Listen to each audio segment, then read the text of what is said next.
Well, good morning. This is Joe Fosco with the Joe Fosco Show, and I'm here with our recurring guest, Michael Magnafichi. Morning, Joseph. Good morning. How are you? Good. How are you? Great.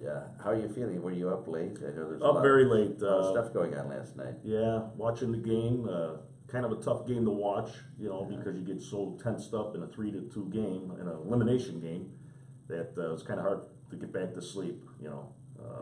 But we lived to play another day. Interesting series. I thought for sure. I didn't think the Cubs would clinch it out there. Hopefully, I was hopefully thinking that they would in Wrigley, but I certainly didn't think they'd lose 2 out of 3, especially losing 1-1 to nothing. Yeah.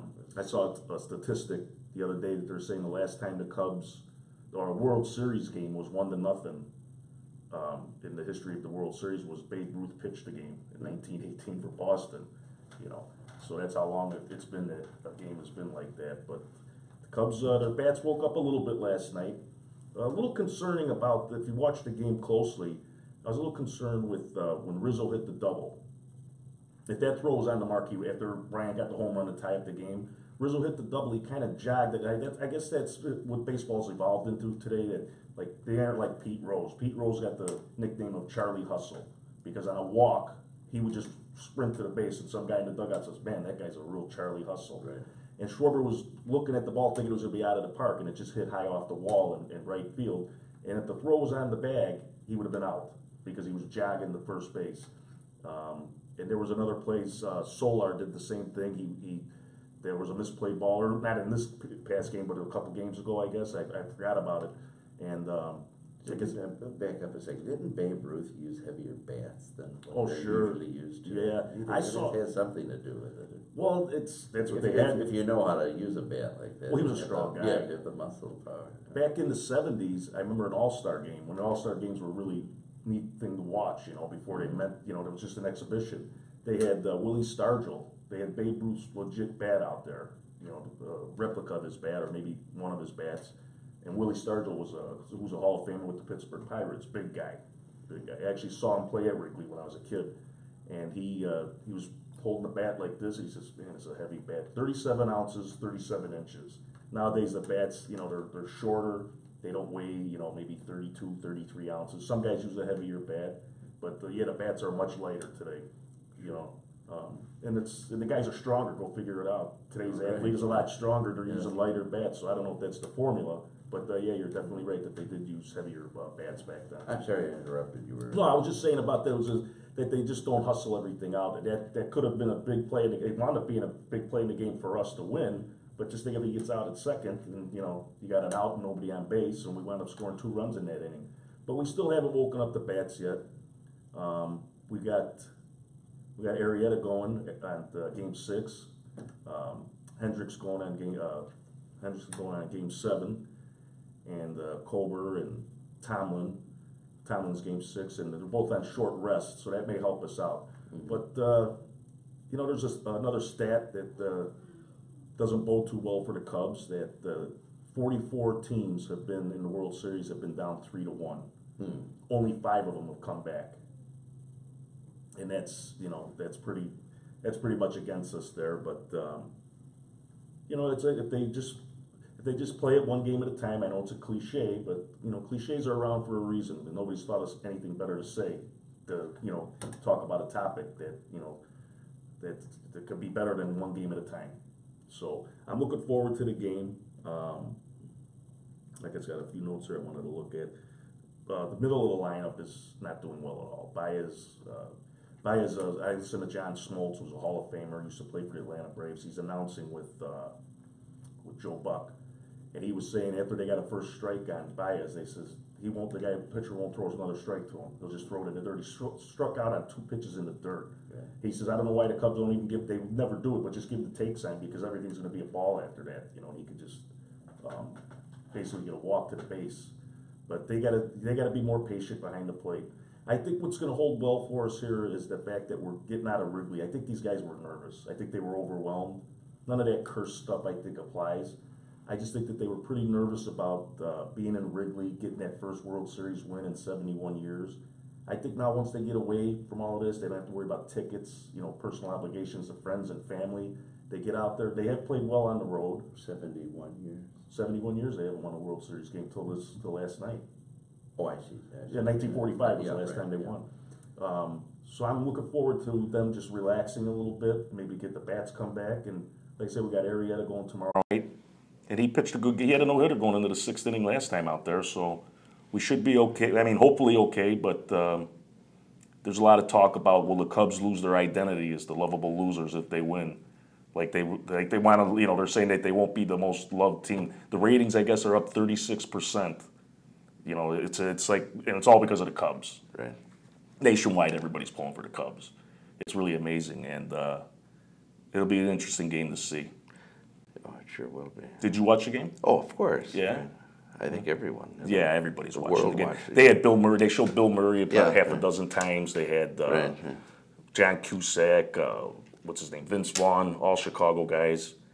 It was pretty interesting to see those guys. Bill Murray, he just got the Mark Twain Award. I saw it on TV there a couple days ago, and he was out here in Chicago. The Mark Twain Award for humor. I guess it's a humor award or something. I never saw it before, but I was just flicking through the channels and I saw something with him, and I figured let me watch it for a little bit.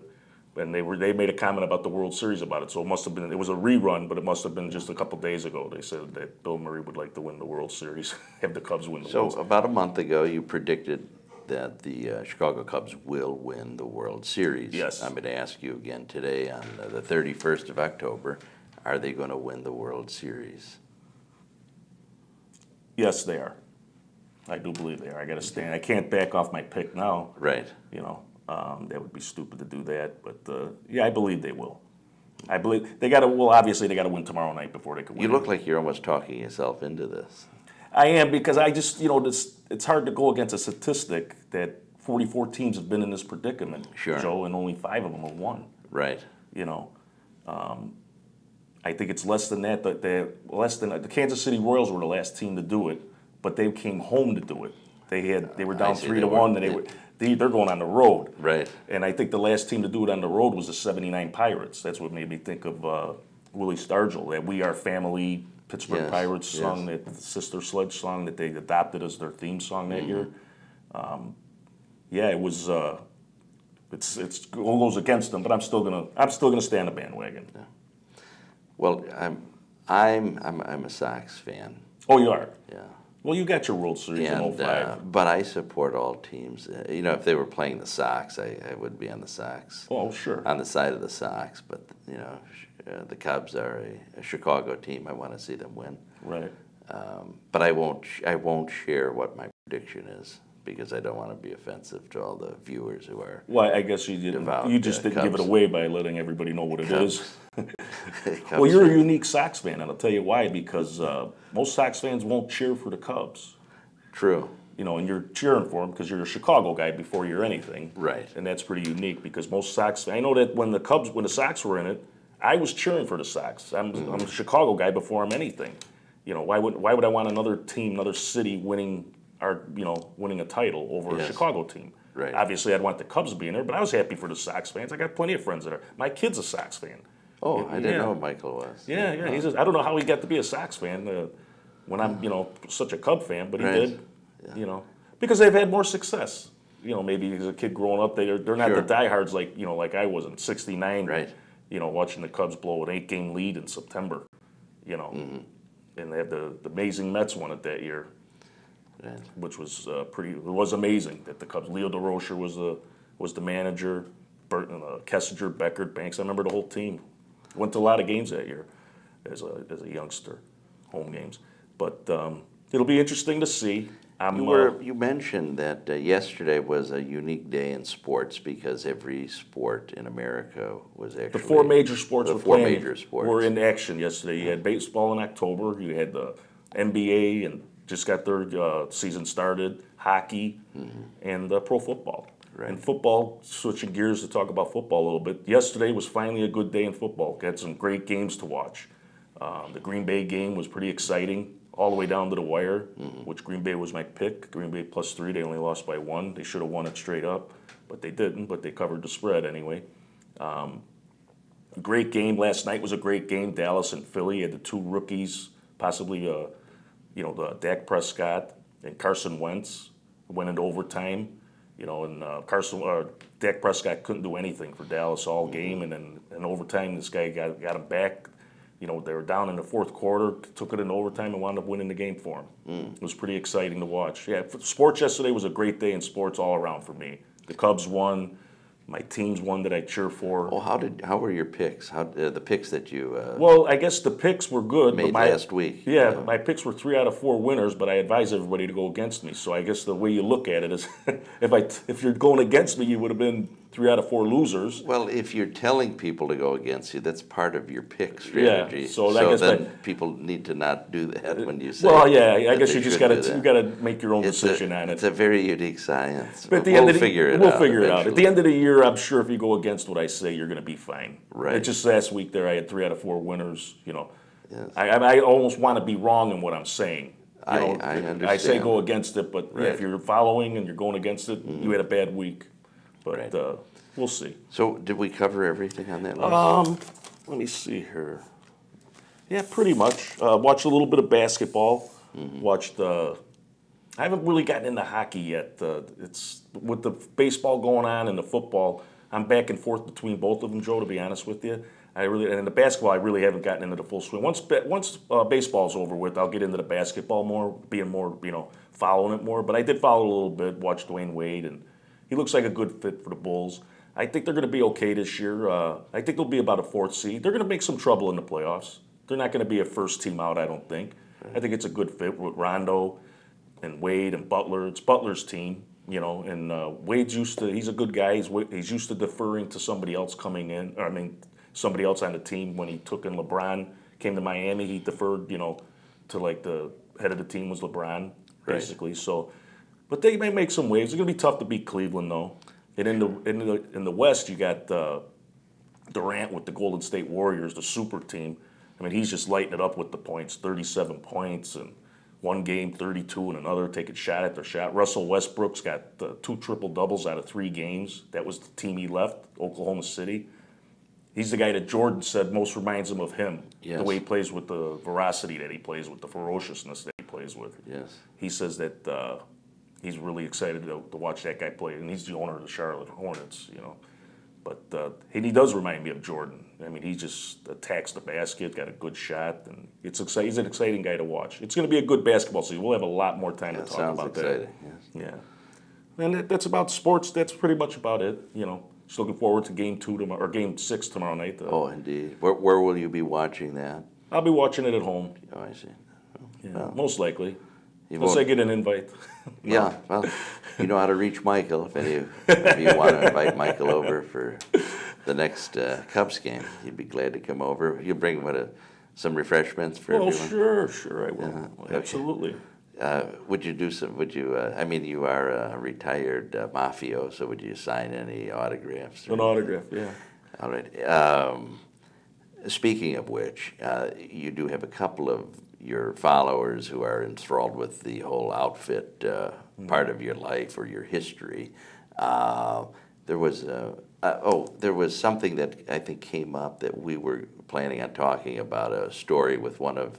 I was telling you about my friend Ronnie Stella passed away some years ago. He was a bookmaker, wasn't he? Yeah. And you worked with him when you were in that field. Yeah, he used to smoke English ovals. Oh, sure. So one afternoon we were having lunch by Brookwood. And that's the country club in the now former country club that was in Wooddale, Illinois. Correct. Was owned by your friend, the late Jack Cerrone's son, who was an attorney. Right. And some other people. Right. Yes. And we were having lunch, and Ronnie came with us for lunch. And those days you could still smoke, this was in the early 90s, or actually it was probably 90 or 91, something like that. And JB was there, and he's JB, that's... For those of you who do not know who JB is or was, his legal name was Anthony Accardo, a.k.a. Tony Accardo. He was considered to be a very high-ranking boss of the Chicago mob, or a.k.a. outfit, mafia, etc. And everyone who knew him and knew him well called him Joe or Joe B or JB. And that's the JB you were talking about. And Ronnie pulled out of his, or Joe actually pulled out of his pocket his cigarettes and lit up a cigarette. And Right. Randy said, "Oh, you smoke English ovals too?" And Randy says, "I do too." And he reached in his pocket, pulled his out. And Randy proceeded to tell him, he said, "Do you know the price of these things went up a quarter?" He says, and JB asked him, he says, "How much are they?" And Randy told him the price. I forget how much it was. And JB says, "Oh, that much." He says, "If I had to pay for them, I'd quit." And I was thinking of when we got out of there, Randy goes, "You mean this guy's never paid for a cigarette before, a pack of cigarettes?" I says, "It didn't sound like it to me." I said, he didn't know what the hell they cost, so it's obvious that he never had to pay for them. Where he got them, I don't know, don't need to know, but Yeah, he didn't. It was kind of interesting. If I had to pay for them, I'd quit. Guy with allegedly all his money that he wouldn't even pay for a He pack probably had a lot of money, but we don't know how We don't much. know. We never I don't counted know. it. No. Judging by some of the homes he lived in, one could only assume that he was well off. But it's interesting, that story just reminded me of a story that I'm aware of. From what I understand, sources that I have that were close to Joe B.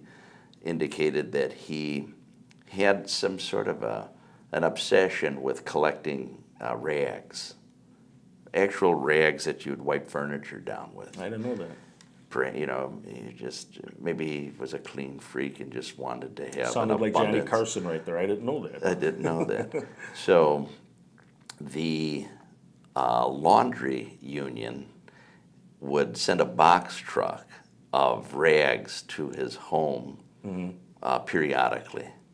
And one day the box truck backed up the driveway in the big house on Franklin and River Forest. And Tony Jr. was in the backyard with a now late friend of ours, Donnie Johnson. And the truck backed up, and Joe came out of the house, according to Donnie, and said, "I need some help from you kids. I've got some boxes in this truck, and I need you to put them in the garage." And they said, "Sure, be glad to help." They had no idea what was inside of these boxes, and Joe went in the house, and Donnie and Tony were moving these boxes for quite a while, loading the garage up, and so Donnie, the curiosity killed the cat, as they say. He said, "Tony, what's in these boxes?" He goes, "I don't know." He goes, "Well, your dad's in the house. You mind if we peek and see what's in one of these?" He goes, "I don't care." And Donnie opens a box, and he saw that the whole box had rags in it. And every box Like had washcloths, rags? Yeah, Okay. yeah, washcloth. Towels rags. and stuff? Yes. Okay. Yes. And I don't believe he paid for those either. So Well, people sent him things, unique things that he liked, and only he would like these Right, things yeah. for obvious reasons. Well, those are nice gifts to have. When you know you got a shipment coming in every week, you save on laundry too, because you don't have to keep them. You just discard them, throw them out, Right. and you're going to get a fresh box of them the next week. It's pretty interesting. I didn't know I that. don't know what he would do with all those rags.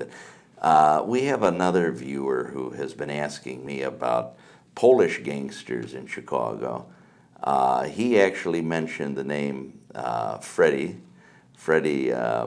a.k.a. Porky, who was a friend of both Michael's and mine, and a very dear friend of your late father's, and not a very well-known fella, but nonetheless, someone who was a significant person in the outfit. But I don't want to go into him as much as I want to cover someone else who this viewer asked about. And it's going to sound like a racial slur, but it's not, because it's truly the man's nickname, his true identity, and the name he goes by, and that's Jimmy the Polak. And if I've inadvertently offended anyone for using that word, I sincerely apologize. It's not my intention to be offensive, but I'm just being accurate in describing the man's genuine identity. So you know Jimmy the Polak, don't you? I knew of him. I might have met him. I don't recall if I did, but I did hear his name. White hair, always dressed in business clothes. Was an auctioneer, still is. Probably still alive, from what I would assume. Was not an old fella, probably in his late 60s by now, or early 70s. Anyway, so someone wanted to know if we knew or know Jimmy the Polak, and we just verified that we do know Jimmy the Polak. And I have sort of a unique story to further explain Jimmy the Pollock. It was a story that took place sometime in the 1960s, and this is according to our late friend George Calusi, who shared the story with me. Okay. Otherwise, I'd have no idea about any of this. A couple of gangsters in Chicago in the 1960s who lived all the way into the recent years, Joe Ferriola, also known as Joe Nagall, and Rocky and Felice, also known as Rocky, or by some people in intimate circles, the Huck. Nonetheless, back in the 60s, Jimmy the Pollock asked Joe Nagall for a $1,500 loan. And Joe Nagall was quick to approve the loan, but wanted to know when he would get his money back. And we talked about this story a little bit. You don't mind if I go over it again? No, absolutely. And so Joe very seriously asked, when am I getting the money back? And Jimmy said, I'll give it back to you this weekend or next weekend. And Joe said, fine, but give me my money back. And the Pollock said, sure, no problem. So a week or two went by. In fact, 3 weeks went by. Joe wasn't ready to hunt him down over $1,500, but he did want the money back. So a few weeks later, he caught up with Jimmy the Pollock and asked him where his money was. And he said, oh, I'm so sorry, Joe. I'll have it next week. And he goes, if you don't give me my money back next week, I'm going to put you in the hospital. And then another week or two goes by. Finally, Rocky catches up with him, Rocky and Felice.